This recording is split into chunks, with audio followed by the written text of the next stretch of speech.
What's happening, everybody? Dom Fusco back with another video.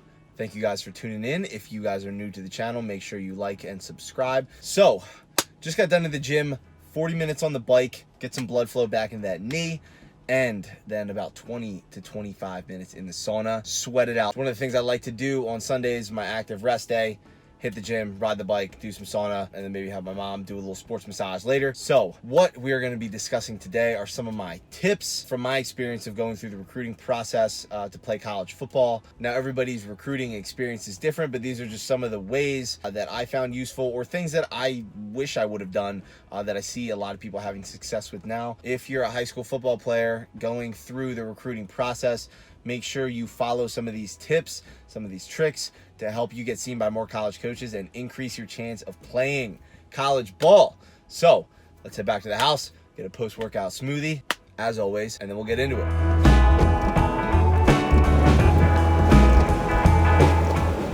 All right, let's get down to business. So first thing is less than 7% of all high school football players go on to the next level and play college football. Less than 7%.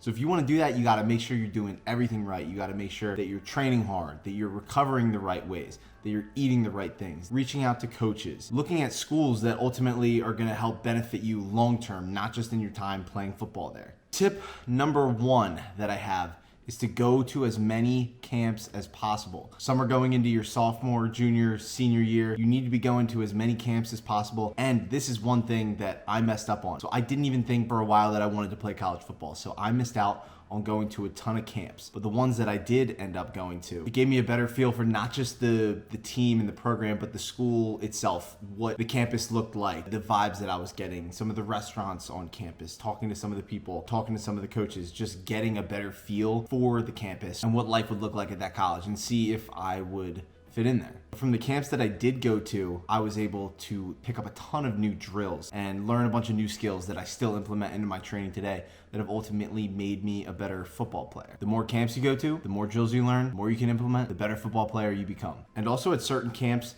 there's coaches from other schools, not just the school that is hosting it. So you never know who's gonna be there in terms of coaches. So it's important to understand that the more you put yourself out there, the better chance you have of getting seen by coaches and the better chance you have of moving on to the next level. Tip number two that I have is to make sure that you are using social media to your advantage, not your disadvantage, and that you have a highlight tape put together showing off your skills, who you are as a player, to make sure that coaches know that you are going to be a right fit for their program. And the importance of social media. A lot of coaches, and my coaches tell me this too, sometimes the first thing that they look at before they even look at your highlight tape is how you present yourself on social media.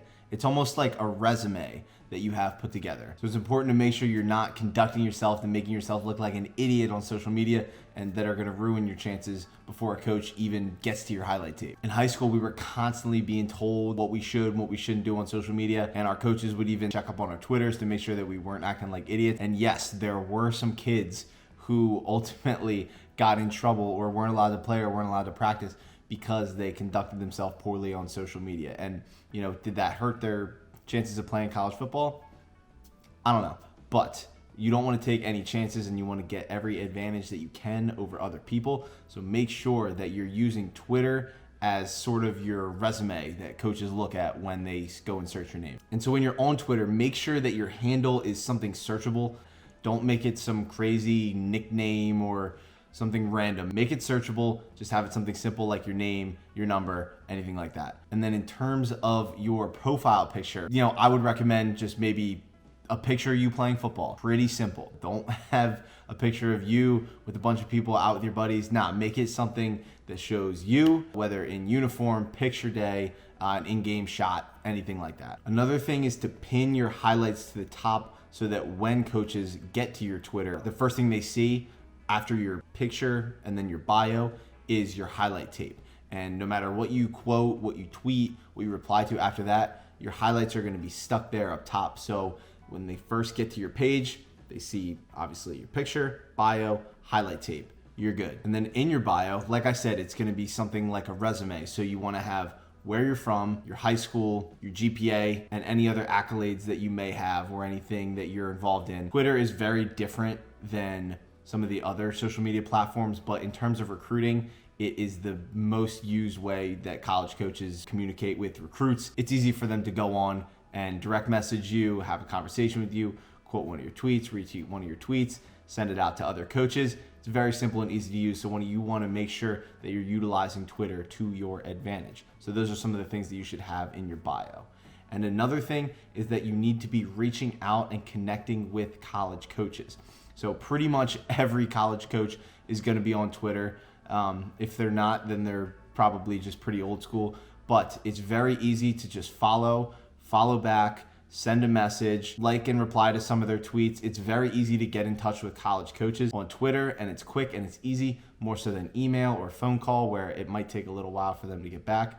Twitter is a great way, like I said, again, to kind of have it be your resume for recruiting. So make sure that you're doing all of these things to utilize social media to your advantage. If you guys are enjoying this video, please make sure you like and subscribe. And if you would like to see more videos on this kind of stuff, or if you would like to know about my recruiting process and how I ended up at Dickinson, leave a comment below and I will make sure to make that happen. And my last piece of advice is that ultimately you need to just enjoy the process and you need to do what's best for you. I know there's going to be a lot of pressure from your parents, from your coaches, from your friends, from your loved ones. There's going to be a lot of pressure around you, but don't forget that the most important thing is that you continue to better yourself as a football player.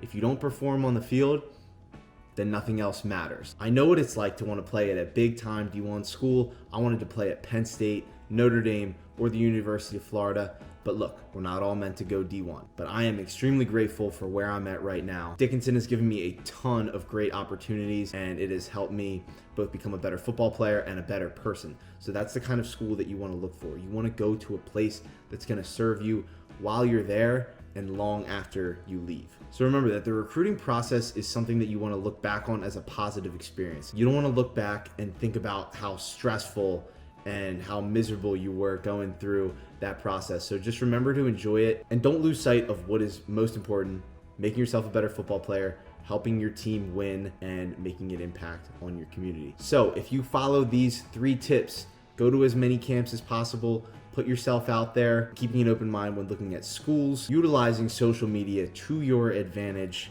and just having fun in the process, I guarantee you will greatly increase your chances of going on to the next level and playing college football. I hope you guys enjoyed this video. If you have any other questions in terms of recruiting, feel free to reach out to me. I would love to talk to you about it, and I will see you guys in the next one.